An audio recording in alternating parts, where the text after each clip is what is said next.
Future decide करना था, क्योंकि अगर वो जंग मुसलमान हार जाते तो आज दुनिया की हिस्ट्री बहुत डिफरेंट होती। अबू बकर रज़ियल्लाहु अन्हु ने मदीना और उसके सराउंडिंग से एक और फौज खालिद बिन वलीद की मदद के लिए रवाना की और आखिर मुसलमानों की 13,000 फौज लेकर खालिद बिन वलीद रज़ियल्लाहु अन्हु यमामा के मैदान पहुंचे, जहां सामने मुसैलमा कज़्ज़ाब की 40,000 की फौज उनका इंतजार कर रही थी। अस्सलाम वालेकुम वरहमतुल्लाहि बरकातहू। उम्मीद है आप लोग सब खैरत से होंगे। मैं भी अल्हम्दुलिल्लाह अल्लाह का लाख लाख शुक्र एहसान खैरत से हूँ। और इंशाअल्लाह जिस वीडियो को रिएक्शन देने आ रहे हैं द कोहिस्तानी, इनके चैनल का नाम है और इनके चैनल का लिंक मैं डिस्क्रिप्शन बॉक्स में दे दूँगा। आप लोग उनके चैनल सब्सक्राइब करिएगा और मेरी वीडियो को एंड तक देखिएगा। दोस्तों आज की वीडियो बड़ी इंपॉर्टेंट होने वाली है, बड़ी बेहतरीन वीडियो है, बड़ी प्यारी वीडियो है। जब हमारे प्यारे का नई पाक सल्लल्लाहु अलैहि वसल्लम ज़ाहिर तौर से इस दुनिया से विशाल कर गए, तो उसके बाद जो खलीफा बने वो हज़रत अबू बकर सिद्दीक़। दोस्तों जब वो खलीफा बने तो जो भी मुसलमान थे वहाँ पर मक्के मदीने में, तो उन सब ने बगावत कर दी। तो अब हज़रत अबू बकर सिद्दीक़ ने किस तरह से उन्हें हैंडल किया, कैसे हैंडल किया, आइए जानते हैं इस वीडियो के ज़रिए से। दोस्तों तो वीडियो को एंड तक ज़रूर देखिएगा और ज़्यादा से ज़्यादा वीडियो को शेयर किया करिए। तो चलिए पहले वीडियो स्टार्ट करते हैं, फिर इंशाल्लाह बात करते हैं। और वीडियो अच्छी लगा करे तो अपनी कीमती राय कमेंट बॉक्स में ज़रूर बताया करें, ताकि हमें मोटिवेशन मिलता है, हमें अच्छा लगता है कि हमारी वीडियो पसंद की जा रही है। तो चलिए पहले वीडियो देखते हैं, फिर इंशाल्लाह बात करते हैं। खिलाफत दुनिया में सबसे पहले हजरत अबू बकर रज़ियल्लाहु अन्हु को मिली, मतलब पूरा अरब इस सारे इलाके के हुक्मरान बने। लेकिन जैसे ही अबू बकर रज़ियल्लाहु अन्हु खलीफा बने, वो सारे कबीले जो अब तक मुसलमानों के ताबे थे, उन सारों ने जब देखा कि अल्लाह के रसूल अब नहीं है, तो उन सारों में से बहुत सारे कबीलों ने अबू बकर रज़ियल्लाहु अन्हु की खिलाफत से बगावत का ऐलान कर दिया। आप सल्लल्लाहु अलैहि वसल्लम के टाइम पर ये इस्लामिक एम्पायर इस सारे इलाके पर फैली हुई थी, लेकिन अरब कबीलों की बगावत के बाद अब इस्लामिक एम्पायर सिर्फ इतने इलाके तक महदूद रह गए। और ये जो निशान है, इन सारे इलाकों में बगावतें हुई। ये सारी बगावतें एक जैसी नहीं, बल्कि इनकी दो टाइप्स थी। एक जिन्होंने रसूलुल्लाह सल्लल्लाहु अलैहि वसल्लम के बाद मदीना की खिलाफत को ज़कात देने से इनकार कर दिया, और दूसरे वो जिन्होंने तो हद ही कर दी। उन्होंने रसूलुल्लाह सल्लल्लाहु अलैहि वसल्लम की अजीम कामयाबी देखकर उसे कॉपी करने की कोशिश की और नबूवत का झूठा दावा कर दिया। अबू बकर रज़ियल्लाहु अन्हु ने इन दोनों प्रॉब्लम्स को तो टैकल करना ही था, लेकिन वफात से पहले रसूलुल्लाह सल्लल्लाहु अलैहि वसल्लम ने एक फौज रोमन एम्पायर से लड़ने के लिए तैयार की थी, जो आप सल्लल्लाहु अलैहि वसल्लम की बीमारी की वजह से रुक गई। अबू बकर रज़ियल्लाहु अन्हु के खलीफा बनते ही उस फौज के कमांडर उसामा बिन ज़ैद रज़ियल्लाहु अन्हु, जिनकी उम्र सिर्फ 18 साल थी, उन्होंने खलीफा को मैसेज भेजा कि हमें इस इतने सख्त टाइम में रोमन एम्पायर से लड़ाई रोकनी चाहिए। लेकिन अबू बकर रज़ियल्लाहु अन्हु ने कहा कि जो काम रसूलुल्लाह सल्लल्लाहु अलैहि वसल्लम ने शुरू किया हो, मैं उसे कभी भी नहीं रोकूंगा। नाउ एक ही टाइम में मुसलमानों को 3 बड़े ग्रुप से लड़ना था, ज़कात ना देने वाले, झूठे पैगंबर और सुपर पावर रोमन एम्पायर। जिस पर हजरत उमर ने अबू बकर रज़ियल्लाहु अन्हु से कहा कि हमें सारों से एक साथ नहीं लड़ना चाहिए, बिकॉज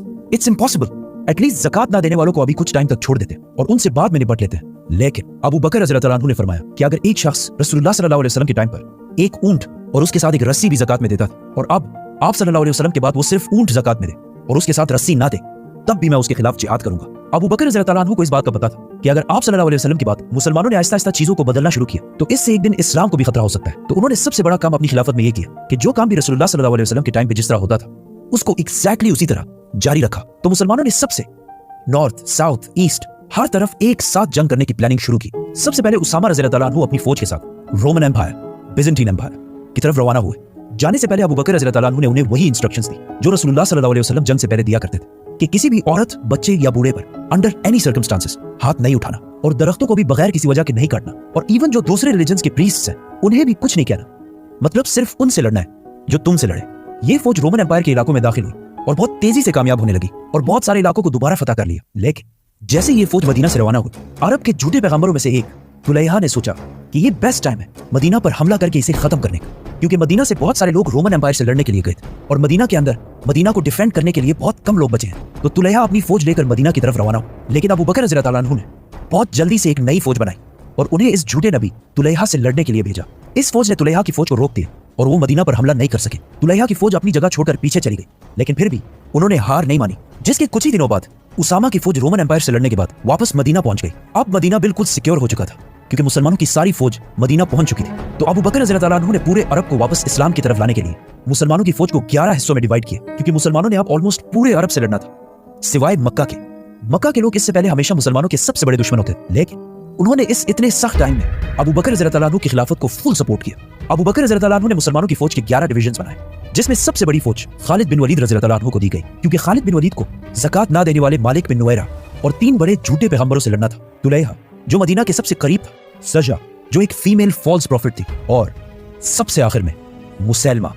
तो इन 11 फौजों में सबसे पहले खालिद बिन वलीद रज़ियल्लाहु अन्हु की फौज रवाना हुई, जिसके बाद अबू जहल के बेटे इक्रिमा रज़ियल्लाहु अन्हु जो अब मुसलमान हो चुके थे, उन्हें अबू बकर रज़ी अल्लाह अन्हु ने यमामा की तरफ भेजा ताकि वो जाकर मुसलमा की फौज को आगे बढ़ने से रोक सके, और जिससे खालिद बिन वलीद रज़ी अल्लाह अन्हु को इतना टाइम मिले कि वो बाकी सारे रेबल्स को खत्म करके मुसलमा की तरफ आए। जाने से पहले अबू बकर रज़ी अल्लाह अन्हु ने इकरमा रज़ी अल्लाह अन्हु को क्लियर ऑर्डर्स दे दिए थे कि तुमने सिर्फ मुसलमा की फौज के सामने पड़ाव डालना है, हमला नहीं करना जब तक खालिद बिन वलीद की फौज ना पहुंच जाए। इसके अलावा बाकी सारी फौजों को यमन, ओमान, बहरीन और नॉर्थ में तबूक की तरफ भेजा गया। इन फौजों का मदीना से रवाना होने से पहले अबू बकर रज़ी अल्लाह अन्हु ने इन सारे बागियों को एक बार फिर वन लास्ट टाइम लेटर्स भेजे कि वो बगावत छोड़कर वापस इस्लाम की तरफ आए, लेकिन कोई रिस्पॉन्स ना आने के बाद अबू बकर रज़ी अल्लाह अन्हु ने इन फौजों को रवाना किया। खालिद बिन वलीद 6000 की फौज लेकर मदीना से ईस्ट की तरफ रवाना हुए, जहां तुलैहा अपनी फौज लेकर उनका इंतजार कर रहा था, जो मुसलमानों की फौज से काफी बड़ी थी। मीनवाइल मदीना में अबू बकर रज़ी अल्लाह अन्हु अरब के लोकल ट्राइब से इस फौज के लिए लोग जमा कर रहे थे। आखिर खालिद बिन वलीद और तुलैहा की फौज आमने सामने आई। तुलैहा अपनी फौज के बिल्कुल पीछे खड़ा था और अपने लोगों को बार बार बोल रहा था कि मेरे खुदा ने मुझे कहा है कि आज हम ये जंग जरूर जीतेंगे।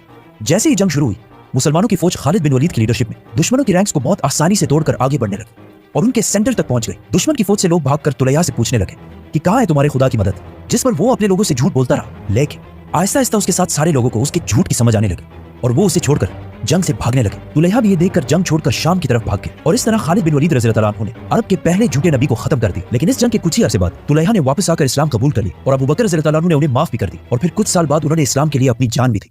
तुलैहा जैसे ताकतवर और रिच बागी को इतने आसानी से हराना अरब के सारे बागियों के लिए पहला बड़ा धचका था। मुसलमानों की ये कामयाबी देखकर अरब के सारे रेबल्स डरने लगे और अब तक ये सारे बागी जो छोटे छोटे ग्रुप्स में मुसलमानों से लड़ते थे यूनाइट होने लगे। जैसे सजा, जो एक फीमेल फॉल्स प्रॉफिट, वो खालिद बिन वलीद की फौज से डरकर अपने कबीले के साथ अरब के सबसे बड़े बागी मुसलमा कज़्ज़ाब के पास आई और उनसे शादी कर ली। शादी के बाद इन दोनों ने अपने कबीले और फौजों को यूनाइट करके एक बहुत बड़ी फौज बनाई। खालिद बिन वलीद रज़ी अल्लाह अन्हु ने जब ये इलाके फतह किए तो आसपास के सारे कबीले वापस इस्लाम की तरफ आए और खालिद बिन वलीद के सामने सरेंडर कर दिए, सिवाय एक कबीले जिसके लीडर का नाम था मालिक बिन नुवैरा, जिसे इससे कुछ साल पहले रसूलुल्लाह सल्लल्लाहु अलैहि वसल्लम ने खुद अपने कबीले का टैक्स कलेक्टर बनाया था। लेकिन रसूलुल्लाह सल्लल्लाहु अलैहि वसल्लम की वफात के फौरन बाद मालिक बिन नुवैरा ने अबू बकर रज़ी अल्लाह अन्हु को ज़कात देने से इनकार कर दिया और ज़कात के सारे पैसे मुसलमानों की कैपिटल मदीना पहुंचाने के बजाय अपने कबीले वालों को वापस दे दी। खालिद बिन वलीद मुसलमानों की फौज लेकर गए और इस कबीले के सरदार और उसके साथियों को सजाए मौत दे दी और इस तरह ये मसला भी हल हो गया। लेकिन मदीना में मुसलमानों के कुछ लीडर्स, स्पेशली उमर रज़ी अल्लाह अन्हु को खालिद बिन वलीद के ये ऑर्डर्स अच्छे नहीं लगे। लेकिन हजरत अबू बकर रज़ी अल्लाह अन्हु ने खालिद बिन वलीद को फुल कॉन्फिडेंस के साथ सपोर्ट किया और उन्हें आगे बढ़ने का हुक्म दिया। इससे पहले अबू बकर रज़ी अल्लाह अन्हु ने मदीना में जब 11 फौजें बनाई थी, उनमें से एक फौज को इकरमा बिन अबू जहल की लीडरशिप में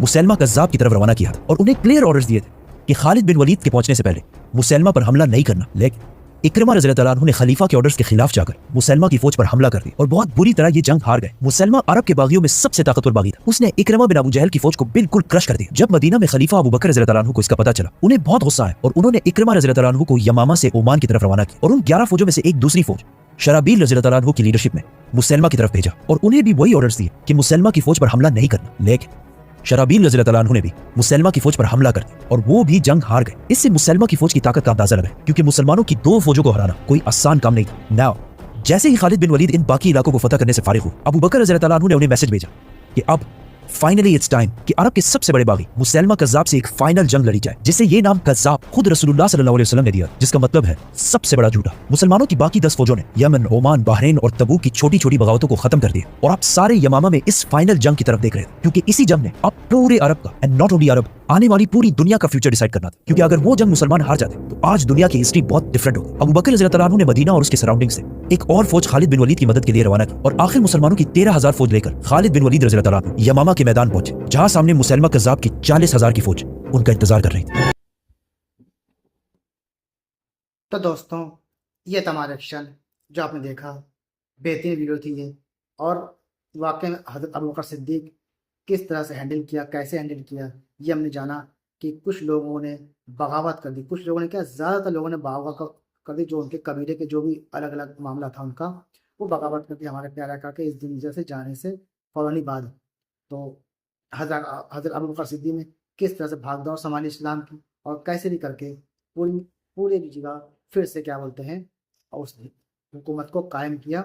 यह अबू बकर सिद्दीक का रुतबा था, ये उनकी अक्लमंदी थी, ये उनके बहुत अच्छे नेक इंसान थे हज़रत अबू बकर सिद्दीक। और हमारे प्यारे आका के ससुर भी थे और उनके दोस्त भी थे, और सहाबा बहुत करीब थे। यानी कि पहले सहाबा जो मतलब सबसे ज़्यादा करीब थे वो हज़रत अबू बकर सिद्दीक के थे। दोस्तों, उम्मीद है आपको हमारी वीडियो अच्छी लगी होगी। वीडियो अच्छी लगी हो तो इसको ज़्यादा से ज़्यादा शेयर कर देगा। हम मिलेंगे आपसे इंशाल्लाह नेक्स्ट वीडियो में। तब तक के लिए अस्सलाम वालेकुम व रहमतुल्लाहि व बरकातहू।